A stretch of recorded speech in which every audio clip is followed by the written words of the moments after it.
देखिए, हम सड़क पर उतर के कोई वो तोड़-फोड़ तो नहीं कर रहे हैं। हम सड़क पर उतर कर सरकार के सामने कोई बहुत ज़बरदस्त तरीके से कोई प्रोटेस्ट भी नहीं कर रहे हैं। हम तो बहुत शांतिपूर्वक ईद के दिन जब नमाज़ पढ़ने जा रहे हैं तो सरकार को सिर्फ याद दिला रहे हैं कि इस मुल्क में रहने वाले मुसलमान जो हैं वो नहीं चाहते हैं कि वक्फ की बिल में कोई भी अमेंडमेंट किया जाए। ये वक्फ की ज़मीन सरकार की दी हुई नहीं है, ये वक्फ की ज़मीन हमारी अपनी ज़मीन, हमने जब अपनी ज़मीन दे दिया मस्जिद को, मदरसे को, किसी दरगाह को, किसी अस्पताल को, गरीब लोगों को, उस ज़मीन पे सरकार जो है ना ये बिल ला करके हमें कहीं ना कहीं शक है इस सरकार पे कि हमारे मस्जिदों को कल जो है अब उसकी ज़मीन को जो है कहेगा ये जो वक्फ की ज़मीन नहीं है हमारी मस्जिदों को अपना लिया जाएगा, हमारे साथ ज़्यादती होगी। मैं समझता हूँ कि इस बिल में अमेंडमेंट नहीं होना चाहिए। इसका हम सरकार को एक जो है इशारा दे रहे हैं, बता रहे हैं कि भाई हम इस बिल के खिलाफ हैं, इसलिए काली पट्टी बांधी जा रही है।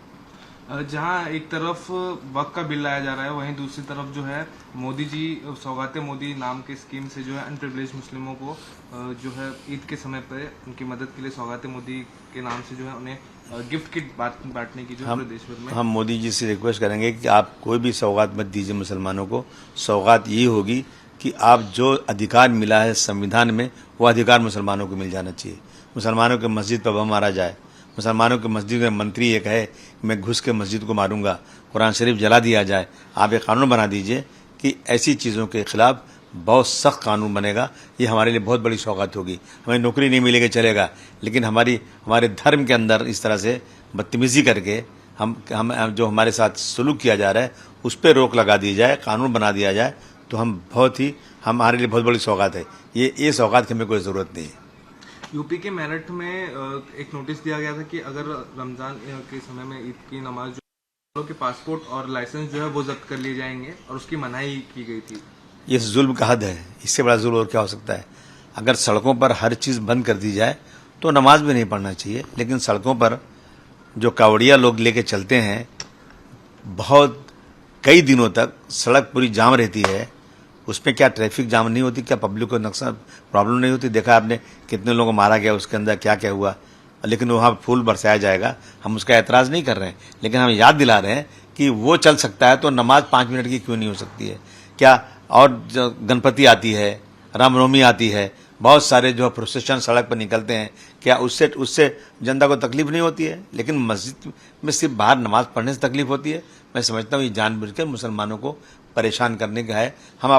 मेरे घर की छत मेरी छत है, मैं उस पर नमाज नहीं पढ़ सकता, इसका मतलब क्या हुआ। इसका मतलब है कि मुसलमानों को इस देश में 2 नंबर का शहरी बनाकर उनके साथ जुल्म ज्यादती सरकारें बढ़ाती जा रही हैं। महाराष्ट्र के आरोपी इस पूरे मामले में गिरफ्तार हुए अब तक और पुलिस जो है कार्रवाई कर रही है। आपको क्या लगता है लगातार जो मुसलमानों को लेकर जो भड़काऊ भाषण दिए जा रहे हैं और जो विवाद पैदा करने की कोशिश की जा रही है उसके चलते जो है उसका असर है ये? बिल्कुल, देखिए जब मिनिस्टर जैसे लोग, मुख्यमंत्री जैसे लोग मुसलमानों के खिलाफ रोजाना कुछ न कुछ बातें करेंगे तो आम शरीफ जनता के अंदर भी मुसलमानों के खिलाफ एक नफरत पैदा हो जा रही है। ये उसी का नतीजा है। अब बताइए, वहाँ पर एक आदमी जो है स्टेटस रखता है और चैलेंज करता है, रात को 9:30 बजे कहता है कि मस्जिद कैसे बनी यहाँ पर, मस्जिद तोड़ दो नहीं तो मैं तोड़ दूंगा। 2:30 बजे रात को बम मार देता है जाके इसके ऊपर, और उस पर बहुत ही आसान धाराएं लगाई जाती हैं। अगर मैं देखता हूँ मेरे देश में किसी ने प्लानिंग किया, कुछ सरकार को कहीं न कहीं से इंटेलिजेंस मालूम होता है किसने प्लानिंग किया है कोई ब्लास्ट की, तो उसके साथ सख्त कार्रवाई होती है। ब्लास्ट बम नहीं मारा लेकिन प्लानिंग किया, वहाँ ATS, वहाँ पे NIA इंक्वायरी लग जाती है, लेकिन यहाँ न NIA लगी अभी तक, न ATS लगी अभी तक। मेरी मांग है कि जो है आतंकवाद के जितनी कठोर सजाएं होती हैं, जितनी कठोर जो है दफ़ाएं होती हैं, वो इसमें वो सेक्शन लगना चाहिए और इसकी सही इंक्वायरी ATS और NIA से होना चाहिए। मस्जिद पर बम मारा है, इसमें इनके साथ कोई नरमी नहीं बरतना चाहिए। और मैं देख रहा हूँ कि अगर मुसलमानों ने कहीं कुछ किया तो तुरंत बुलडोज़र आता है, घर गिरा दिया जाता है, लेकिन यहाँ अभी तक बुलडोज़र नहीं आया और लगता है बुलडोज़र पंचर हो गया यहाँ पे। ये क्या हो रहा है देश में? मतलब क्या जो क्राइम भी है वो भी धर्म देख कर किया जाएगा देश में? मैं समझता हूँ फिर डेमोक्रेसी ख़त्म हो चुकी है और लगता है फिर से डिक्टेटरशिप आ चुकी है। एक अंतिम सवाल, कल राज ठाकरे ने अपने गुड़ी पड़वा के भाषण में कहा है कि औरंगजेब की कबर एक बोर्ड लगा देना चाहिए कि औरंगजेब जो आया था उसे हमने, हमारे महाराज ने यही गाड़ दिया, वो हमारी धरती पर अभी भी जो है गाड़ा हुआ है। इस तरह का एक बोर्ड जो है वो लगा देना चाहिए, जो हमारी आने वाली पीढ़ी देखे। देखिए, ये जो चाहे कह दे, मैंने तो कुछ कहा भी नहीं था। उसके बाद भी मुझे पूरे सेशन में सस्पेंड कर दिया गया।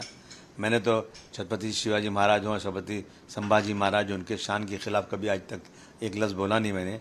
लेकिन मैंने हिस्ट्री के पन्नों में जो लिखा हुआ है उन बातों को कह दिया, तो मेरे ऊपर FIR भी हो गया, मुझे एक पूरे सेशन के लिए सस्पेंड भी कर दिया गया। तो मैं तो कहता हूँ कि ये सब बोलने की ज़रूरत क्या है? आपकी सरकार है, दिल्ली में भी, यहाँ भी है, आप जो चाहिए कर दीजिए। उसके आप बोर्ड लगा दीजिए, आप उठाकर तोड़ के फेंक दीजिए, आप सबको गोली मार दीजिए, जो मर्जी कर दीजिए आप, क्योंकि कानून तो कोई बचा ही नहीं। अब जो मर्जी कर लें। जब इनका औरंगजेब रहमतुल्लाह अलैह के देहांत हुआ था, वो 300 साल पहले की बात है। आज तक क्या उनके परिवार के लोगों ने उसको चाहते तो क्या नहीं तोड़ देते उसको? उसके खिलाफ किसी ने बात ही नहीं किया।